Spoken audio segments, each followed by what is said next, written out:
I want to thank Earl Nichols for leading into this discussion and for introducing kind of this panel idea. And what I'd like to do is ask each of our panelists who are experts in their particular fields, and they bring a type of expertise to this conversation about holiday hope that will, I think, take it to the next level from what Earl's been talking about. So let me introduce Dr. Angela Sims. Would you tell a little bit about yourself? Sure. I am a developmental psychologist. My area is primarily child and adolescent, but it's also family. I've been at the Pastoral Institute for 12 years now, and when I started there, they really didn't have a formal children's program, so I helped to start that, the Children's Center. And we have now 5 or 6, maybe 7 or 8 therapists that specialize working with children and teens, and we offer individual and family counseling, and we've been offering social skills groups, but those kind of went to a halt with our COVID, shutdown. We're looking at resuming some of those maybe in the spring. And right now I'm primarily doing psychological evaluations and supervising staff. Prior to coming to Columbus, I had come out of Missouri and was a children's director for a very large mental health center. So I've had a lot of breadth of experience of working with children in all kinds of situations. You're bringing the children's connection to all of this in yes, so many I ways. hope so. Well, thank you. Earl, you. Earl Nichols, would you introduce yourself further? Yes. I'm Earl Nichols. My doctorate is in marriage and family therapy. I'm a senior pastoral counselor at the Pastoral Institute, director of the Turner Ministry Resource Center. My interest in this subject is both professional and personal. I've been in a extended family that has had many tragic losses, people murdered, sudden infant death syndrome, just so many of those in personal life. Entered the ministry in 1973, and so as the pastor of congregations, had to deal with the funerals, grieving families, became a hospital chaplain, working primarily with the terminally ill, oncology patients and their families. So I've been interested in understanding, pursuing, and supporting grieving people for decades. Thank you, Earl. Appreciate it. Dr. Johnny Flakes III, would you introduce yourself to our gathered group and also share a little bit about your background? Jimmy, thank you so very much for allowing me to be a part of this panel and being involved in discussing and looking at the aspect of grief as Dr. Nichols has already indicated in his presentation, the physical, emotional, as well as the spiritual aspect of grief. I too, from a professional as well as personal, grief has impacted my family and also me personally with my father. He actually we will celebrate his 8th year of death in this month. And so it is very near and dear to my heart in terms of trying to help those in congregations, outside of congregations, children as well as adults, to know that dealing with grief is a part of the process of moving towards health. But I had an opportunity to work in the field of counseling, have a degree in counseling from the University of Iowa City. We were talking to Miss Dr. Sims over there, and she's from Iowa originally. So there was a connection there. But also have an MD from Morehouse School of Religion, Interdenominational Theological Center, in theology and pastoral care, and have a doctorate in ministry from Mercer University, McAfee School of Theology. And so have been in the field of counseling, pastoral care for over 20 years. Worked for a behavioral medicine company before I even thought about getting into the ministry, with Comprehensive Care Corporation out of, at that time, Irvine, California. And I was a manager as well as a clinician in working in chemical dependency, stress management, as well as eating disorders. So you bring that expertise to us as well today. Thank you. Thank you. Thank you, Johnny. Tom Waynick, would you share a bit? Yes, thank you, Jimmy, for inviting me today. I am the CEO and director of the Pastoral Institute, and I came to the Pastoral Institute 5 years ago out of a long career in the Army. I worked as a chaplain for 35 years and was privileged to be a part of a program in the Army called Family Life Chaplain. So the Army actually paid for an additional master's degree in marriage and family.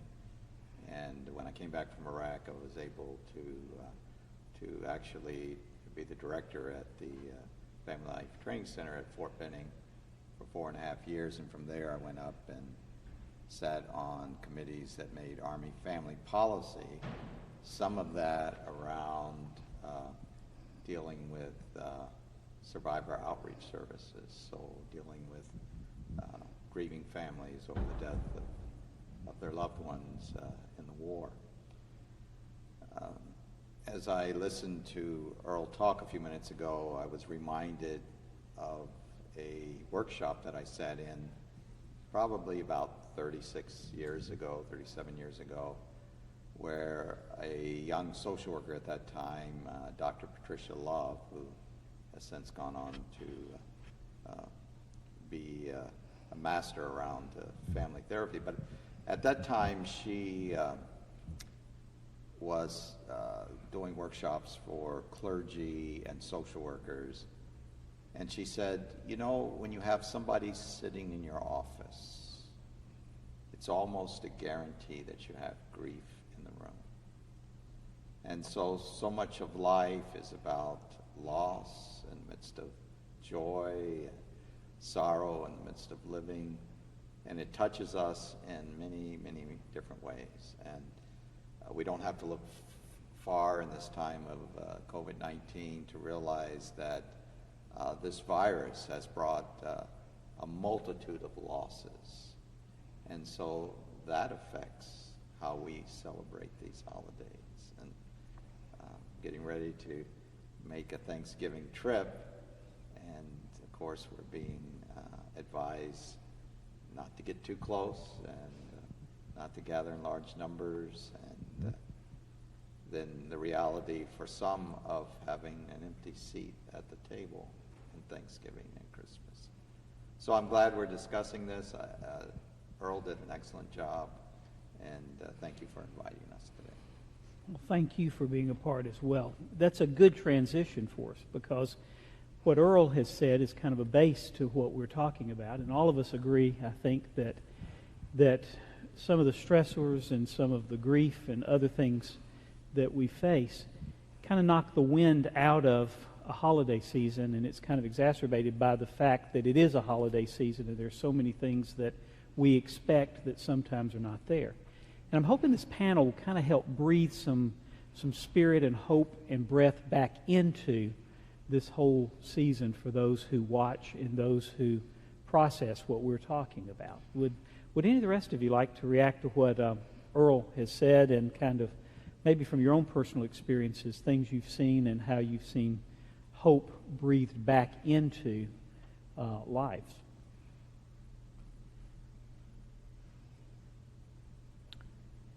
I guess I will take the plunge into the bait. deep. But I am also the pastor of the 4th Street Missionary Baptist Church. And one of the things that has really provided during the holiday season is a ministry that we call Partners in Christ Caring Ministry. And the whole purpose of that ministry is to make sure no one walk alone through death, or the celebration of a baby, or the retirement, or if someone loses a job, because as we know, grief is not just associated with physical death, but it could be death in the losing of a job or the death in a divorce. There may be different aspects. But this ministry really helps with coming alongside. It's really a discipling ministry where persons in communities, small communities, will come alongside those to support and to encourage during not only the holiday seasons particularly, but also throughout the year. And so that has been a tremendous support system in providing encouragement and hope. I remember the scripture that says that 2 Corinthians chapter number 1, that God is the Father of all mercies, the Father of all comfort. And so the question becomes, how do we actualize that? Not just in terms of the scripture on the pages, but how does that scripture come alive in our life in terms of supporting one another to see the comfort and the support and the consolation in moments of bereavement? So that is something that I really am very thankful to God that we have in place that can live out hope and support to those within our congregation. Well, I was just going to add that we're seeing an increase of folks coming in for counseling now, especially with COVID-19. It's kind of like we're getting a dual impact. If you've had a loss in your life, but then you also are dealing with all this other loss that goes along with COVID, it's particularly difficult, I think, especially for children, because they're not often able to do the things that they've been used to doing. Getting out, being with other kids, being physical, like wrestling around on the ground and playing. People are telling me how their families can't get together because maybe they have older members of their families that they don't want to contaminate, risk that they get contaminated in some way. And so it's kind of putting more of a damper for some folks on the holidays. And, we've talked about, okay, we're doing more counseling, but the other thing that people could do is more virtual, FaceTime kinds of ways. These children all know how to do that. I mean, from the age of 2 or 3 up, they know how to work the iPads or those tablets better than the grown-ups do. So it's kind of giving them that opportunity to connect with their family members when they can't physically connect with them. Mm-hmm. And another thing that I look at when, you talk about hope and kind of, if we didn't have sorrow, we may not know joy. We wouldn't really understand the height of joy if we don't have the contrast. And sometimes it's coming back to remembering those joys. And I'll often, as a therapist, will tell kids, there's ways to do that, to remember those joys. And sometimes what we'll do is help work on a memory book that'll be like an album that they can write stories in, they can put pictures in, they can draw in it, they can do all these things to remember that loved one that they have lost. And sometimes it's not even, like you were saying, it's not a loss of death, it could be the divorce, and that one parent has moved to another part of the country and they don't get to see them very often. So there's ways that we try to offer in our counseling to help kids and families through these situations that they're going through, because it's not easy. Yeah. Well, and one of the things too, when you talked about that separation, a lot of them that are in care homes and nursing homes and places like that, where the homes themselves won't let anyone go. They can't even carry a meal. And I was watching something on TV, and I thought it was so sweet. It just brought tears to my eyes, because there was this. It was a news program about one of the nursing homes, and the grandfather was at the window, and the whole family came to the window, and they communicated through the window. Mm-hmm. And it was really, it was very touching, because they had to have some kind of connection, but they couldn't go in. Right. So this was their way of doing that, and it was really sweet. Yeah, going back to what Dr. Flake said and then what Angela added there, when you think about grief, in one sense, it's done alone. No one else knows your grief. And yet there's also a challenge that it be done in community, and thus programs like Dr. Flakes was mentioning. When you think about loss, it truly is not good that man be alone.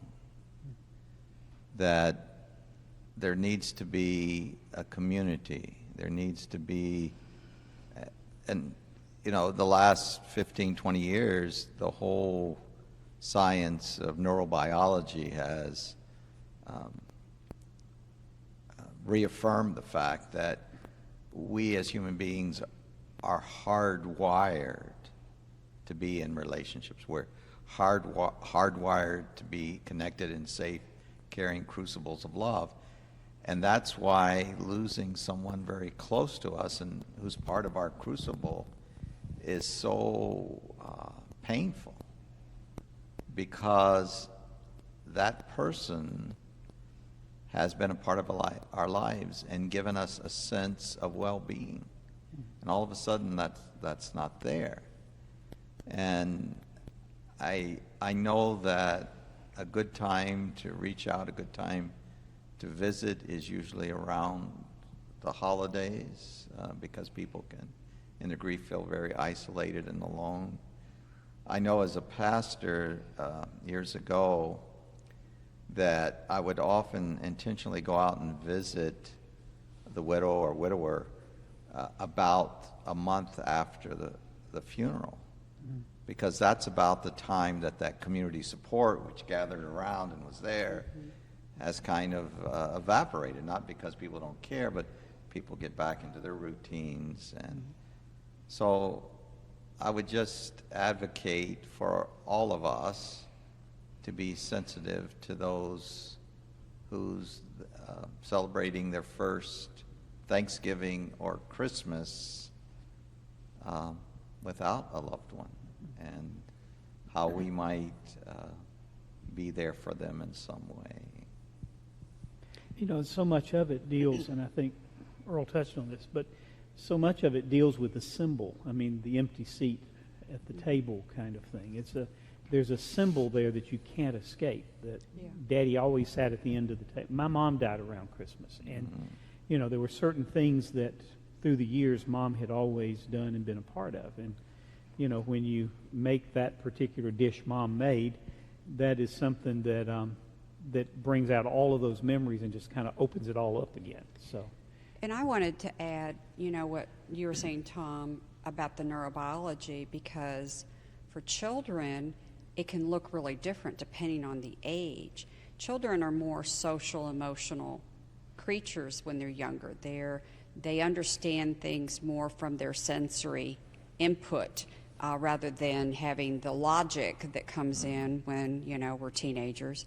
And a lot of times their behavior can be more agitated or hyperactive.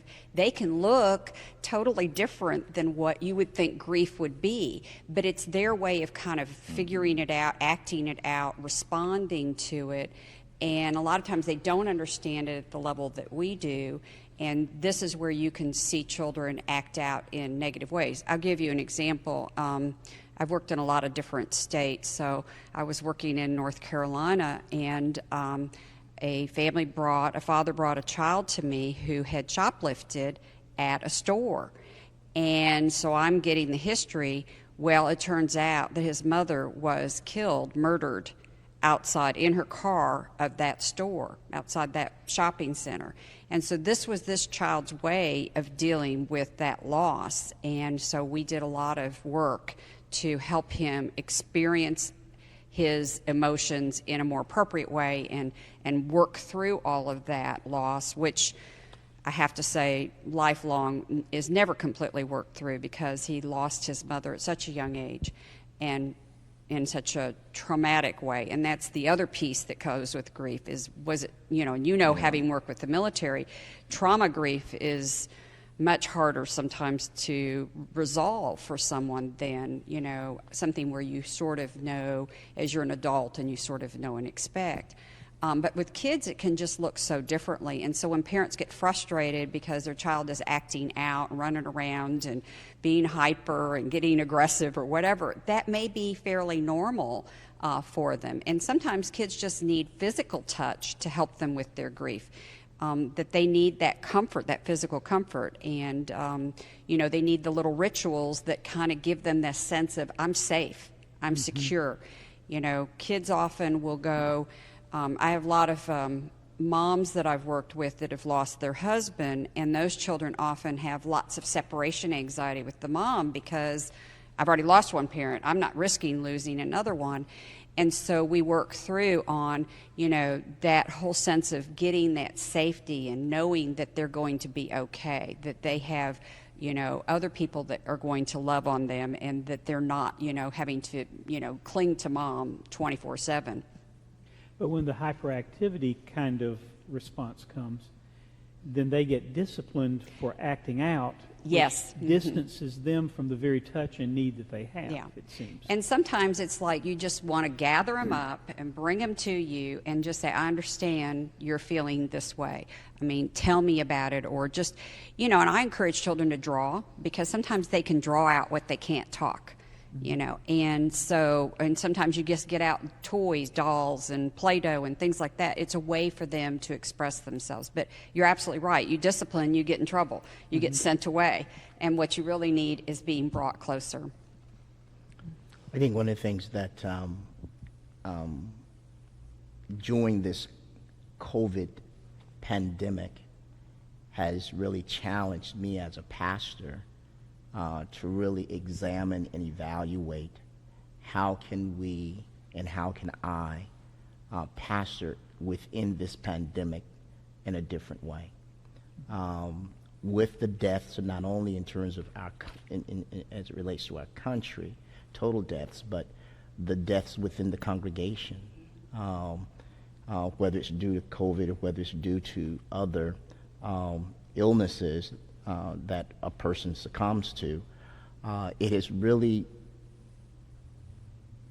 caused me to intentionally and purposefully look at how to pastor differently, and to also to bring about an awareness that death is a reality. We're all going to die. Within the context of our theology, our Christian theology, if we go back and we begin to look at what God promised, He is true to His word. The question becomes, how do we actually deal with it? And so the Pickham I was mentioning to, we would go out, the small communities, once they heard about a death, they galvanized.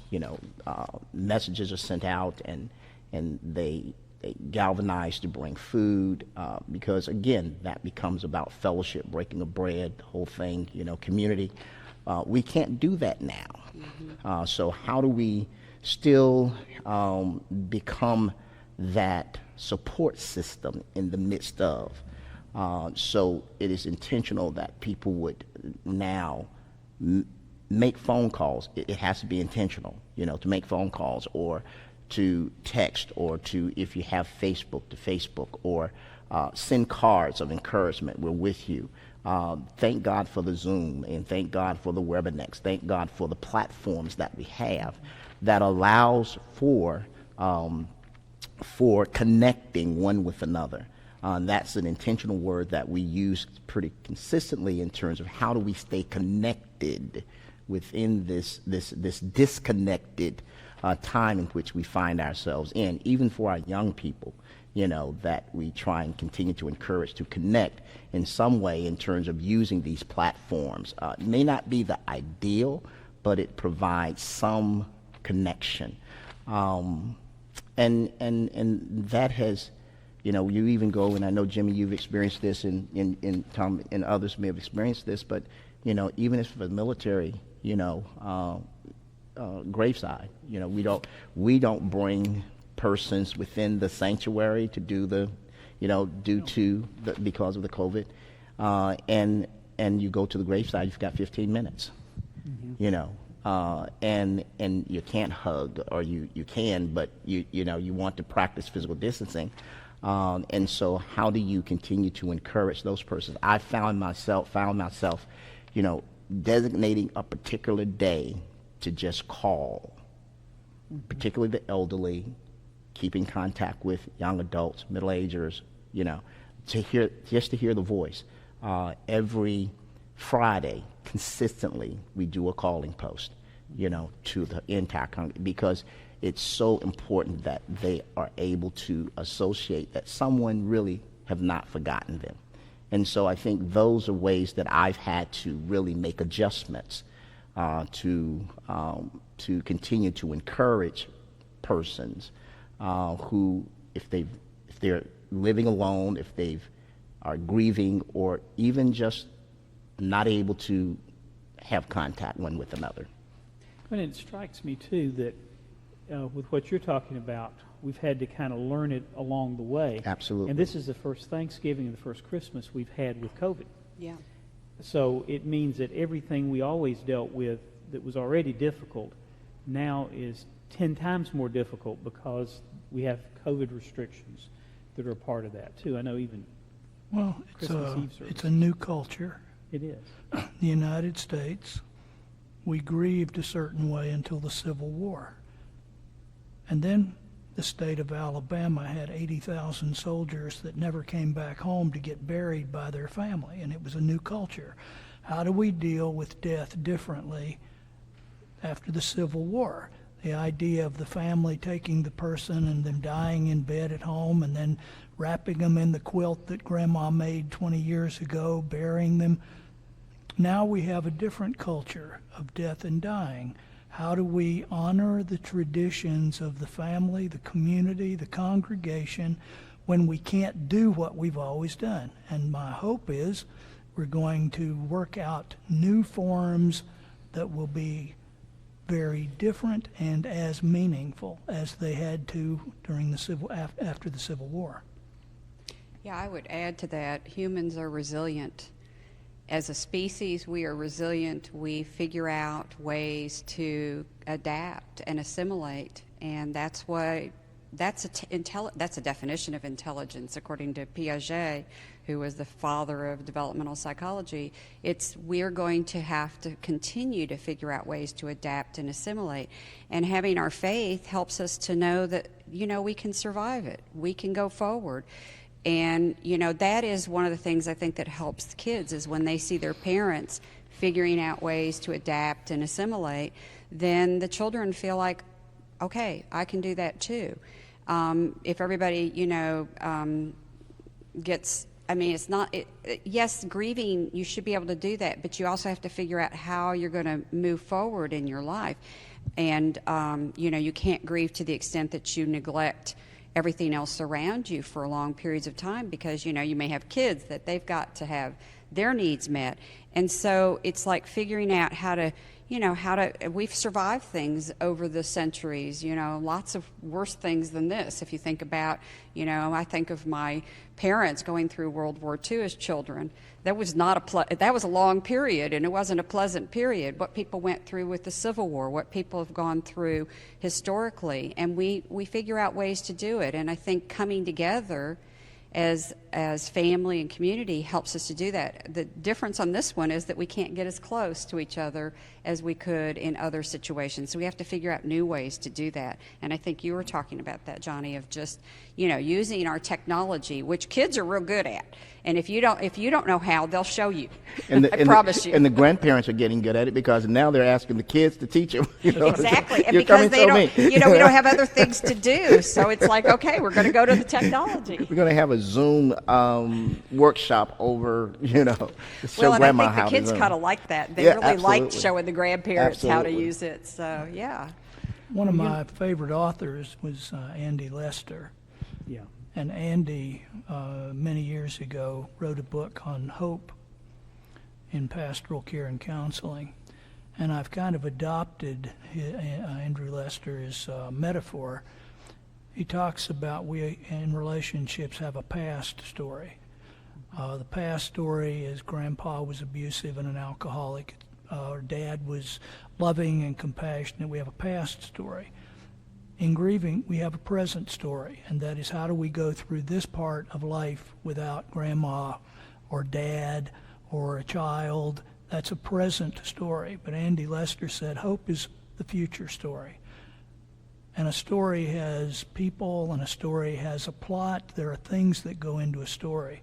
So working with people in my office as a therapist, one of the metaphors that I use with them is you have a past story, and I want to talk with you about what was in that story. It's a very real story. And right now you're dealing with loss and grief and pain, the anguish of losing somebody, and that's a present story. But I want to talk with you about the future story.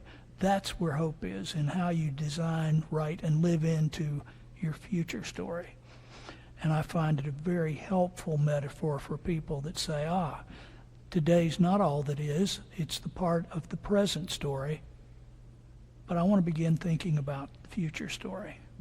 I really like that, and it makes me think of an intervention I did when I was doing my postdoc in family and marriage counseling. Is I had a young lady who had a lot of grief issues and a lot of acting out behaviors, and she was really lost, had no sense of identity. And so I was struggling with getting her to go forward, and so she had a very extended family. And so I invited them all in, her aunts, her uncles, her grandparents, her mom, and we gathered in a circle. We had to get a conference room. It was that big. We gathered in a circle, and she sat I put her in a chair in the middle of the circle, and I told her, I want you to listen, because everyone else, several of the family members already told me that they, what they thought, And so each of them, we went around, and they each told what their dreams were for her. And she got to hear each one of them. And by the end, we were all emotional. And, that was the turning point in her life, because she had lost hope. But when she heard all the hope of her family, it was like she could see the future. That's amazing. It strikes me that with what you were talking about, Angela, and that in the middle of all this COVID thing, we've talked about death, dying, the loss, and all of this. But in many people's lives, if you didn't have cancer, you didn't worry about death much, or heart attack, or go to war, or something else. This is one of the few times I can remember where everybody had at least some degree of fear of death somewhere in it, because COVID was something that if you get it, you could die. Yeah. And it's almost a universal threat that we felt in just a little bit different way. Maybe not acute, but it still at least makes us have to entertain the possibility that you could get sick, because there are people who have died that did not seem to be presenting anything that would have caused that to happen. Yeah, you think about, Jimmy, how God has created the mind to keep us safe, and it does that by using our five senses. And that gives us some sense of protection, some sense of control. Well, when you're talking about COVID-19, can't see it, can't taste it, can't. And then when it does happen, I can't figure it out. Why does this one have severe symptoms and another one doesn't? So in so many ways, COVID challenges the way we're wired, and it's a threat. So does it make us more sensitive at a holiday time when we are acutely aware of losses and things to feel closer to even that threat than we may have in the past? I mean, I'm just wondering if that has even been a factor. I think it's different in one way, because you can't get physically close to people. You feel like you shouldn't.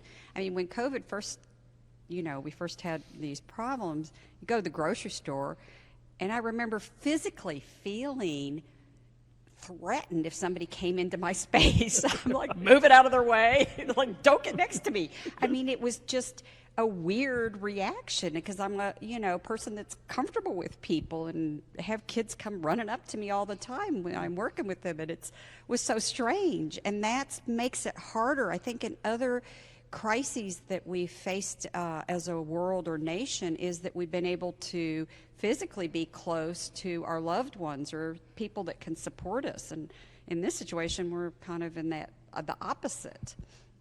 And a lot of your hope is based in that ability to be able to be together and to feed that hope through the relational piece we were talking about. So. Yeah, I mean, it's almost instinctual in a lot of the animal world that when you're threatened, you congregate, right?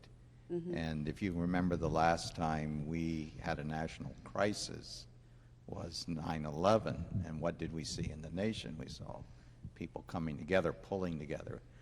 We were talking to our neighbors. Well, here we are almost 20 years later with another, not only national crisis, but international crisis. And what's instinctive to us, we're told, stop, don't do that. Yeah.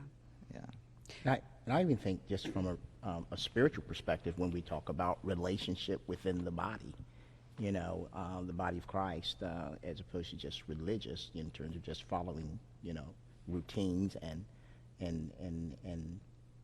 ceremonies, but really having a close relationship first and foremost with God through Jesus Christ and power by the Holy Spirit, and then with the community. And now we're saying, you know, we can't even come and congregate, you know, as the corporate body, and that makes it tough. But I think even more so, if I can add an Afrocentric context, which a lot of the fellowship and the gathering is around eating and food and coming together, you know, and now that is very much, you know, threatened and it's very challenging to not do that in every ethnic group I would imagine, but particularly from an Afrocentric perspective.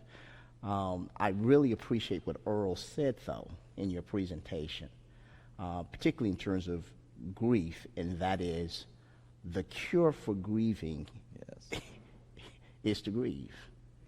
But also, it's okay to say no, because no is a complete sentence. And I think for that, for us to be able to resonate that during this holiday season, it does not make it seem strange as much for us, in that we're continuing to ask that if we really care for someone, then we want to protect them within the context of this COVID pandemic. How do we communicate that, one, for the person like myself who have an empty seat at the table during this Thanksgiving, 3 days from now?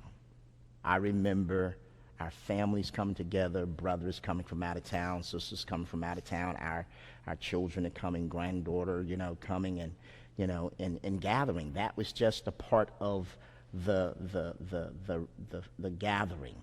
And now we're saying to our daughter, our granddaughter, hey, if you're going to come home, you're going to have to stay here. Stay in. You can't just go every place. So there is intentional parameters and boundaries being set, you know, even for our mother, you know, wanting to make sure that she's protected. She's 85 years old, you know, and so we have to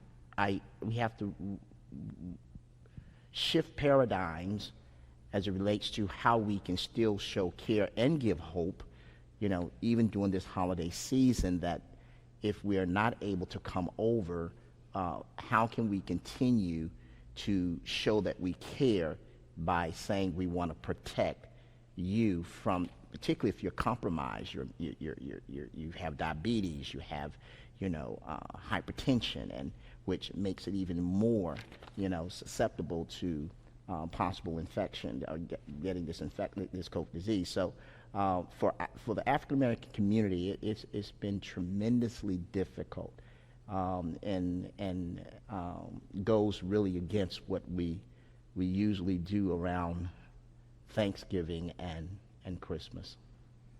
You know, and I wanted to add, you know, when Earl, you talked about the cure for grieving is to grieve. I think people sometimes get this idea because we hear of the Kubler-Ross stages of grief, and we think we need to go from 1, 2, 3, on down the list. The linear model. And people need to know and understand that you move around in that list. It's not like you're going to always be getting all the way to, okay, I'm going to accept. You may have periods where you've kind of gotten to acceptance, and then you go all the way back up to, I can't believe this happened, or anger. And that is normal. It's normal. And children a lot of times bounce around even more because they're really struggling with the whole meaning of it. And it's a developmental thing, too, because when you're really little, you don't always know what death means. When you get older, teenager, you have this understanding of death, but then there's losses. Like, if you lost a parent, now that parent won't be there when you have your first date, or when you go on to your prom, or you go to graduate, or when you get married, or if you have children, or whatever it is that you're doing, you go to college, all those different things. That is a different loss. And so those things come back. They come back. And you talked about that with your mother. And those anniversaries and those events that are lost, they come back. Yeah. I think that's something we need to highlight right here, because of all the time I have dealt with this, I don't know that I've ever heard a professional articulate it quite that way. The fact that it does backwash sometimes, because you're talking about the linear model. That's really what you're taught in most basic counseling stuff. That you go from here to here to here to here, and then somehow you emerge at the other. You're going through a tunnel, and we know practically that's not true, but it's rarely ever articulated that way. So, grief is a process. And I remember listening to a presentation where someone was sharing a story from 9/11, and he had a client who it was an elderly woman, and she said, I'm so worried because I find myself having a little sip of wine now and then. And he said, well, I wouldn't worry about it right now. He said, tell me about your feelings. And she started talking about feelings, and they were all over the place. And he said, just realize that in this moment, and this was like within weeks after the Twin Towers fell, he said, just realize in this moment that almost anything you're feeling is normal. And oftentimes we'll say to clients in the midst of grief, don't avoid it, lean into it. So, grief comes in waves, and so you might have a couple hours where you're at your task, you're at your work, and then all of a sudden there's a wave of grief, a sign, a smell, a sound, and it takes you right back to the loss, and you feel it right here. And instead of trying to avoid it, just tell yourself, that's normal. I'm grieving. That's what grief feels like. And I appreciate Earl talking about that. If the place I'm at on Thanksgiving is I really don't feel like doing this, don't do it. Accept the feeling that you're having right now and lean into it, and know that it's a process and that will make its way. Its timetable is not anyone else's timetable. It's your timetable. It's the way, again, God has created the mind, the brain, the spirit, the soul. It's a journey, and it is your journey. And wherever you're at, it's okay. And I think, Tom, what you're talking about is that a lot of times, you're taught that linear model. You're also taught that you should be grieved free. You should grieve it through in a year. Yes. Which is not true either. I mean, it's interesting when you come out of school and you have these theories, and then you go into practice, and it's like, oh, it's not what you thought. But grief it comes back. It comes in waves. It takes its time. I just encourage people to seek counseling, because then, I think of what we do is that we walk the journey with you. We help you with that journey. We can't do it for you. We can just be compassionate and walk with you. And that sometimes you need that, especially folks who are grieving that are more on their own. they need somebody else to walk that journey with them. And I think one of the things that you all, I think all of you all have actually, hit on, and one of the things Christianity Today pointed out was that there are three areas that churches tend to fail with in dealing with grief. One is the awkwardness, and particularly in terms of when you're coming alongside someone, and the awkwardness of the silence, or the awkwardness of saying it's okay, and then there's coming face to face with our own mortality, and then number three is what you all have indicated, and I think we as pastors have to really be very, very aware, is the expected end of grief, that you should be through it by now, and I think we have to really help, as you all have basically indicated, particularly during the holidays. And Tom, Earl, you really hit it, and that is not putting expectations on the grief process. And that really resonated, and it was a trigger for me, because I watched a person after her husband died. She slept on the floor of her husband's office in the house for a year. And there were those who, of the family, said, well, we got to get mom to, why shouldn't she, be over by now, why she isn't back in the bed. And I said, just allow her to grieve her way, Even the granddaughter came and said, she had to maybe stop going over because the floor was too hard, because it was uncomfortable, But this wife grieved through that and made a phone call, and she called and she said, I slept in the bed for the first time. She had to grieve it her way, and there were there were expectations, but also with those expectations, there were labels being placed on. Is she really in a major depressive disorder, situational depression? If she, and so she was grieving. She had been married to her husband for almost 60 years, and I think sometimes people forget, that takes some time. And so usually it brings us face to face with our own expectation of what we have of others, because really internally we're uncomfortable with it. Yeah. And so I think we have to really begin to help congregations, pastors, and others during the holiday season. If they say no, it's okay. It's not that we don't want you. It's okay. That's their part of grieving, and others grieve in so many different ways. So, one of the aspects of grief we didn't talk about is that how it affects our relationship to God. So, in the chaplain corps, particularly in an army at war, the expression was that war and trauma will either cause a soldier to run toward God or away from God. Well, grief resides in the same part, that all of that is processed in.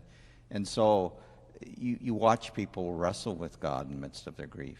And I think we as the body need to honor that. We need to honor that struggle. Sometimes if we try to have a quick answer or try to say something, we're going to end up saying the wrong thing. But just being present with them, honoring the fact that they're wrestling with God, which many of the saints of old have done, right? And just being there in that struggle, because there is a spiritual dynamic to loss and grief. It challenges us. It challenges our faith, but it can also deepen our faith and strengthen our faith. But it's allowing people to experience that. And I think I agree with you on that. And I think that historically, and if you look at other cultures, people had more rituals that went with their grief that they could participate in. And as we become more modernized and industrialized, we have shrunk those down. You're supposed to have the funeral, and I came from the Midwest, so we had the big food things too. Everybody brought food, and you all got together. I mean, it was the whole church basement, where they had the cafeteria, and everybody got together. But then it was over with. And when Tom said about going out a month later, yeah, because that's when everybody stopped bringing food to the house. But our rituals have shrunk, and they've become smaller and smaller. You're just sort of expected to go back to normal, don't really talk about it, go back to work, go back to your life, and move on. And in many societies, they have more rituals. And even in this country, people used to wear the black armbands. And I'm that's talking right. back in the 1800s. But, Yeah. they wore it. It symbolized you were still grieving and that you had that support, at least for a year. But now we've kind of shrunk that down to almost nothing. And it's no wonder people feel more isolated and probably struggle even more with their grief because they don't have that sense of that community being involved with them. And, kind of everybody's sort of well, move on. You should move on from this. You should be getting over this. Well, even funerals are that way. I mean, they've gone to, quote, celebrations of life as opposed to as almost a denial in itself, rather than going through the process that we used to, where we talked about the person and dealt with the person. And and in many cases it's become, you've probably seen it too, it becomes almost just a kind of a social gathering, just kind of a reception, and say a couple of words and then go home. Everything has been shrunk down that way. I was in chapel at the PI, Pastoral Institute, 3 years ago, and one of the African American pastors was speaking that day and used a term I had never heard before, and I thought it was such a wonderful term. He said that afternoon he was going to funeralize someone, and I had never heard the term funeralize, and I thought, what a wonderful affirmation of both celebration and loss. Funeralized. I thought it's a incredibly wonderful word. One of the things I like to do when I start a funeral is to give permission. And what I say, and I've done this for years, is I'll say, today is a day of tears.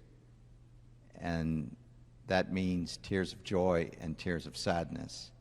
And wherever you're at during the service, feel free to express those tears, because it is both and. But, right now what's happening, and as you mentioned, Johnny, that you can't do the services like you've done. And I mean, even having medical things going on. Let's say you have somebody that has to go into the hospital, whether it's COVID or not. You can't be there with them. You can't go in. I mean, things have changed so much. I mean, I can't even imagine the people we've had several people, at work somebody had to go into the hospital, and they couldn't go with them. And I can't imagine being alone in the hospital like that. I had that experience, not as the person in the hospital, the person going, when my father turned 50, and he had flown all the way to Japan, and had an accident fell in the bathtub in Los Angeles. And he checked him out at an all-night clinic, and they said, no, you can get on the plane. He gets on the plane and almost dies because he had a broken sternum, 5 broken ribs, a heart attack. He had a heart attack on the plane. So the emergency crew was there when they landed, but, it's a 15-hour flight. So it's not like a really good situation. And I was working on my PhD at the time, so I ended up having to go get a visa and fly over to Tokyo and then take a train to the city that he was in, where they had the specialized hospital. And when I walked in, I just saw his face of how he had been several days with no one there that he knew. He didn't know Japanese, and how terrified he was. And then he relaxed once I got there. But, we can't do that for each other now. We can't be there. It's medical people around, they're running around, they're busy, and you don't have that support person with you. And it's got to be really difficult for folks, both sides of the fence on that. And Christmas has often been called one of the loneliest times of the year. I mean, it's just either a bunch of people are together or people feel just the acute loneliness of the time. And this year, we don't have the tools we normally have to be able to do that ministry to them or with those who are lonely. And loneliness is kind of a pall that's over the whole world right now anyway, with everybody having to be separated. Your grocery story and Well, store and story. I guess part of the reason I thought of that event, it's been a long time ago, but it happened over Christmas. Yeah. It happened so I spent 6 weeks in Japan with Christmas and New Year's with my dad by myself until my mother came over about 4 weeks after all of it happened. But it brought back that. And so I've resolved it. I've gone to acceptance, but it's not gone. Yeah. And that's my point about grief. Grief doesn't really go. It was a big shock, and it was a time I thought I would lose him, and because he was dying when I came in there. But it doesn't go away just because you think you've resolved it. People ask me frequently, is there a, quote, right way to grieve? I said in my presentation, the average family loses someone every 13 years. But we all have a lot of different kinds of losses, jobs, pets, all those kind of things. And I tell people when they say, is there a right way to grieve? I say, well, my guess would be you've gone through multiple losses in the past.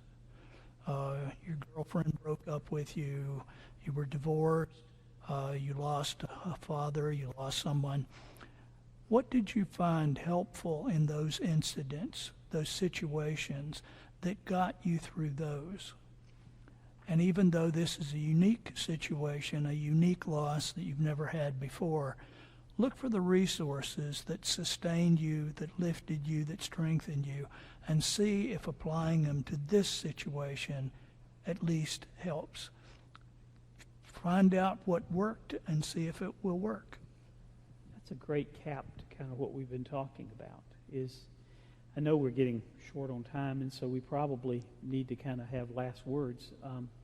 Would any of you like to just say something kind of in conclusion? What would you like to kind of sum this up for our people who are watching this, who are part of this? How would you sum it up for them? I think what you just said is a beautiful summary to that. What's worked in the past, lean into that and make that happen. Do you have anything? Well, I think also be open to new things, new ways of coping. When I went to Japan, I had never journaled before, but I ended up journaling the entire trip, and I still have that journal. In fact, I found it the other day. I have it in a file, and periodically I could, get it out and look at it. But it helped me to kind of make sense of the events and what I was dealing with, and then I would, go. In the mornings, I would go around in the city and look at sites or buy something. Then I'd come to spend the afternoon with him, and I would just talk about whatever I saw. So I really had not a way I'd coped before because I wasn't in even a country that I knew.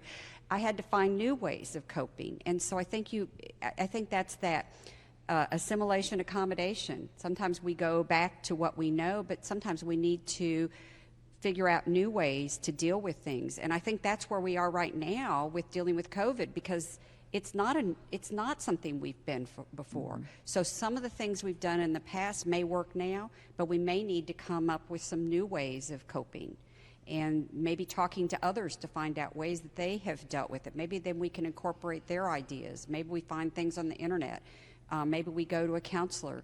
There's just lots of different ways to help ourselves. So we kind of build a portfolio of things to be able to work. And especially if you're helping your children cope with it, they often don't have those skills. They don't have a past, maybe, to even figure out how to cope with this loss. And so it may be their first loss. And we need to be able to offer them ways to manage it, to, process. And that goes beyond the avoidance to the communication and sharing. And a little transparency, I went through this like you've done. Yeah. I went through this, I've suffered. You've said you've offered experiences you have, and you have as well. So how would you want to close? I think what has been shared today, we make it a collection of alternative ways of dealing with grief during the holidays. But I would like to say that we not forget the spiritual aspect, because we are not our own redeemers. Right. Yes. And there's an old song that I would just ask persons to hold on to during during the holidays of Thanksgiving and Christmas and beyond. And it goes, my hope is built on nothing less than Jesus' blood, his righteousness. I dare not trust the sweetest frame, but wholly lean on Jesus' name. On Christ, the solid rock I stand, while all other ground is sinking sand. Hold on to his hope. Amen. And I would say, as his hands and feet, for us, as awkward as it might be at times, to reach out to those in grief and simply ask them, what do you need? How can I help you in your journey of grief? Because a lot of times, someone who's grieving isn't going to reach out and ask, even though everybody says, let me know what you need. Making that personal connection and saying, let me help you in some way. What can I do? Even if it's presence or something small, but reaching out. No one should be alone in their grief. And what I would add is that there is help available. That we hope that this conversation, we hope that Earl's presentation is something that has been meaningful to all of those who have chosen to allow this to be an informational part of their lives. And I thank Angela, I thank Earl, I thank Johnny, Thank you. I thank Tom. And I'm very grateful that the Pastoral Institute was willing to collaborate with First Baptist Church of Columbus on this. And I'm hoping that we'll be doing some more things like this. And I'd like to invite each of you back to some more conversations on some things that I think would be very helpful to those within the community and those beyond our community who will tune in. But thank you for being a part of this. And I want to thank each of you for watching and allowing this to be a part of your life. May God bless you, and may you lean into the hope that is available through this time of year.